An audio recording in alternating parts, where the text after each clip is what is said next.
What's up guys, welcome back to the channel, and today I'm back with another video where this time we'll be discussing the top 5 carry jobs in NBA history. And the main focus for this video is in the playoffs, and my main criteria for this video is how great the player was individually, how bad his team was, and how tough the competition was. Those are the 3 main factors I use in this list, and I think I narrowed it down to the top 5 carry jobs in NBA history.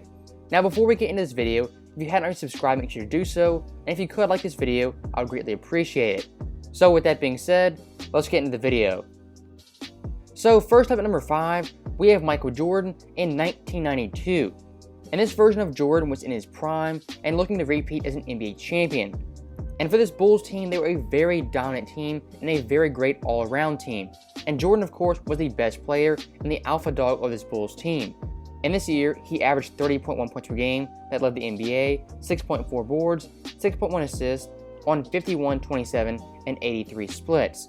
And the Bulls had the best record in the NBA. And Jordan was MVP, first team All-NBA, first team All-Defense, and led the NBA in scoring for his 6th consecutive year. Now, like I said before, this Bulls team was a very good team on offense as well as defense, and Jordan's supporting cast included Scottie Pippen, Horace Grant, John Paxson, Bill Cartwright, and B.J. Armstrong. Now, when it came to the playoffs, the Bulls faced the 38-win Heat, the 51-win Knicks, the 57-win Cavs, and the 57-win Blazers, and they would beat all those teams en route to the championship.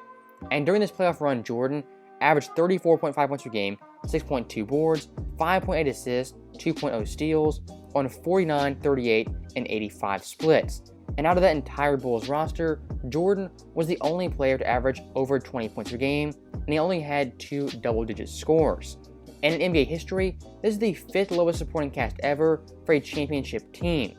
And once you got past Scottie Pippen, the scoring output for this team drastically dropped off, as Horace only averaged 11 points per game, John Paxson and B.J. Armstrong both averaged 7, Bill Cartwright averaged 5, and Scott Williams averaged 4. So Jordan in this championship run carried the Bulls on offense, specifically when it came to scoring. As in this 92 run, Jordan had 16 games of 30-plus points, that is first all-time, and 4 games of 40-plus points, that is 13th all-time. And in total for this run, had 759 playoff points, that is the most in NBA history. And the first round versus the Heat, he averaged 45 points per game, that is the 3rd highest average in a series in NBA history. In the finals, he averaged 35.8 points per game, as the 7th highest average in NBA Finals history. And lastly, looking at Jordan as an all-around player, in this run, he averaged 34, 5, and 5 in his playoff run, the first player ever to average those stats in a championship run. So when looking at this run, Jordan carried the Bulls on offense, he was their primary scorer, while also being a great defender and a great facilitator. So because of that, I put this run as the 5th best carry job in NBA history. Now, next up at number 4, we have Tim Duncan and his 2003 playoff run. And this right here is prime Tim Duncan. He was 26 years old, he won MVP, was 4th in the defensive player voting, and was first team all-defense. And stats-wise, Duncan averaged 23.3 points per game, 12.9 boards, 3.9 assists, 2.9 blocks on 51% shooting. And the Spurs had the best record in the NBA. And when talking about Tim Duncan and the Spurs team, everyone always thinks Duncan had a stacked roster, which for the most part could be true, but we're looking at the 03 Spurs, that is far from the truth. As this Spurs team had a 20-year-old Tony Parker, a 25-year-old MANU GINOBILI, who was a rookie, Steven Jackson, a 37-year-old David Robinson, and Bruce Bowen. And yes, on paper, looking at those names, name value, that's some superstar talent on that roster, but when you add the much-needed context of these players at this time, when not in their prime or at their peak, you start to realize this Spurs team was good, but they weren't great. And as I'll show you, Tim Duncan carried the Spurs team throughout the playoffs. Now looking at the playoffs, this Spurs team faced the 44-win Suns, the 50-win Lakers, the 60-win Mavs, and the 49-win Nets. And they would beat all those teams en route to the championship. And Duncan in this run averaged 24.7 points per game, 15.4 boards, 5.3 assists, 3.3 blocks, 0.6 steals on 52% shooting. And he led the Spurs team in points, assists, rebounds, as well as blocks. So he not only was their best scorer, their best rebounder, their best defender, he was also their best facilitator. So Duncan at this point was a do-it-all power forward, and everything for the Spurs team went through Tim Duncan on the offensive end as well as the defensive end. And if you want to break it down stats-wise, Duncan in this run had 6 games with 20 points and 5 blocks. That's the second most ever in a playoff run. He had 10 games with 20 points, 10 boards, and 5 assists. That is 5th all-time. And he is the only player in NBA history to average 20 points per game, 10 boards, 5 assists, en route to a championship. So because of Tim Duncan being the best passer, the best scorer, the best defender, and the best all-around player on the Spurs team, I have to put this as the 4th best carry job in NBA history. Now next up at number 3, we have 2018 LeBron James. And LeBron this year was in his last year in Cleveland after a very dysfunctional and crazy year. This Cavs roster had numerous changes, that being with Kyrie Irving, Isaiah Thomas, D Wade, D Rose, Jay Crowder. All those guys were brought in and eventually shipped out in favor of Jordan Clarkson, Larry Nance, Rodney Hood, and Jeff Green, as well as George Hill. So the roster overhaul on this Cavs team was unlike anything I'd ever seen. It was a complete 180, and this Cavs team changed overnight.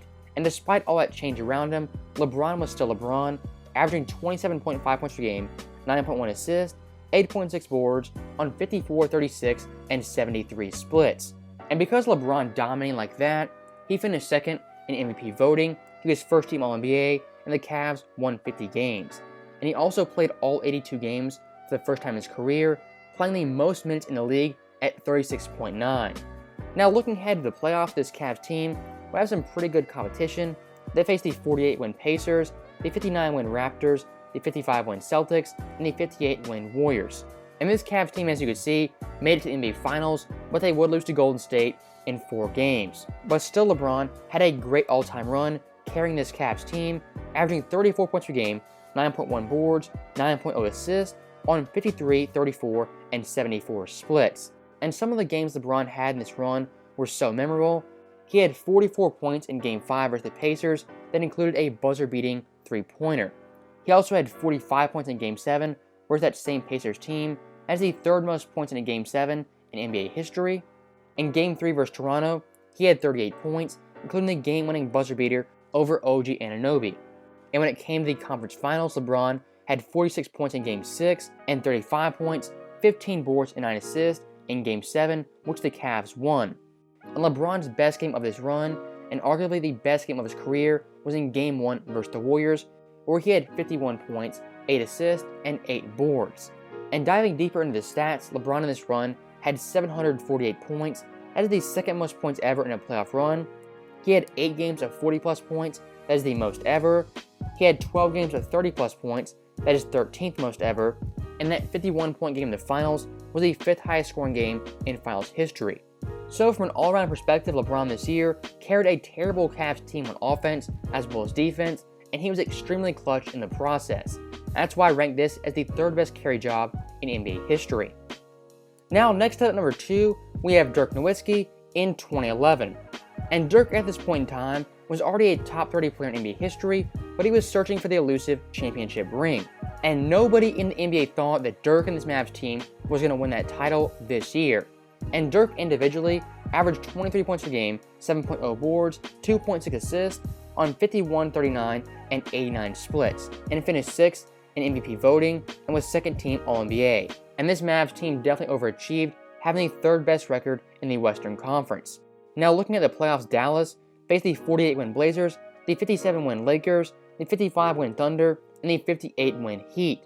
And in 3 out of those 4 series, Dallas was the heavy underdog. And looking at this Mavs roster, you can definitely see why. You had Jason Terry, a great veteran 6-man.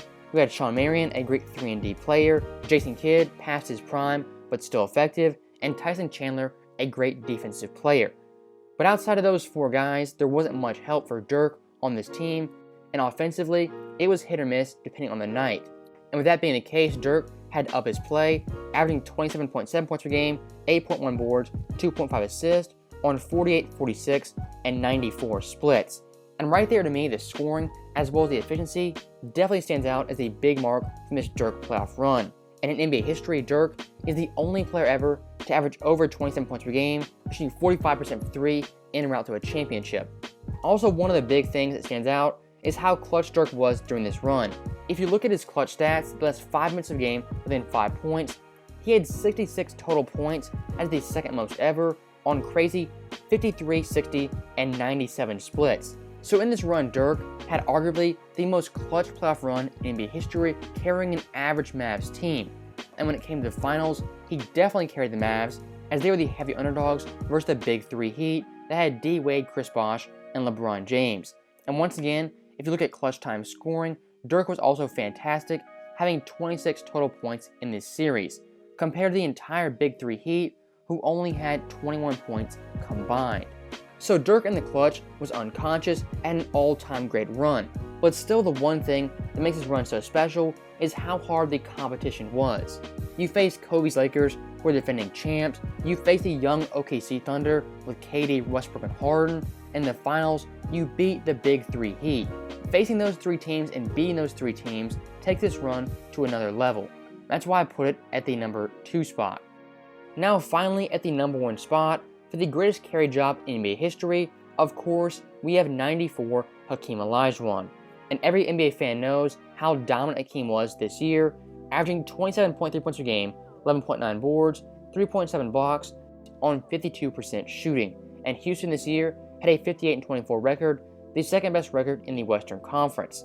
And HAKEEM was doing this with a roster of primarily role players, who had Otis Thorpe, Vernon Maxwell, Kenny Smith, Robert Horry, Sam Cassell, and Mario Elie. No all-star caliber teammate, no great scorer, and really not even a great defensive team. But still, with that being the case, HAKEEM carried this team throughout the playoffs. And if you look at the teams Houston faced, it was some pretty stiff competition. The 47-win Blazers, the 56-win Suns, the 53-win Jazz, and the finals, the 57-win Knicks. And all 4 of those teams were great veteran teams who had made deep playoff runs year after year. But even with that being the case, HAKEEM was simply too much. In this run, he averaged 28.9 points per game, 11.0 boards, 4.3 assists, 4.0 blocks on 51% shooting, and he led Houston in all 5 of the major stat categories. So offensively, defensively, when it came to passing, shot blocking, HAKEEM was the best player on this Rockets team in every single aspect, something you simply can't overlook when ranking this run. Also, one thing you can't overlook, how great HAKEEM was during the closeout games in this playoff run, averaging 28 points per game, 13.2 boards, 5.2 assists, 3.8 blocks with 2.0 steals. So when it mattered most, HAKEEM played his best and brought his A game on both ends of the floor. And just the overall combination of how great HAKEEM played, how bad his team was, how tough the competition was, all those 3 aspects come together and they make this run the greatest carry job in NBA history. So that right there was the end of the video, my top 5 carry jobs in NBA history. And as always, thank you guys for watching, hope you enjoyed it. I'll see you guys next time.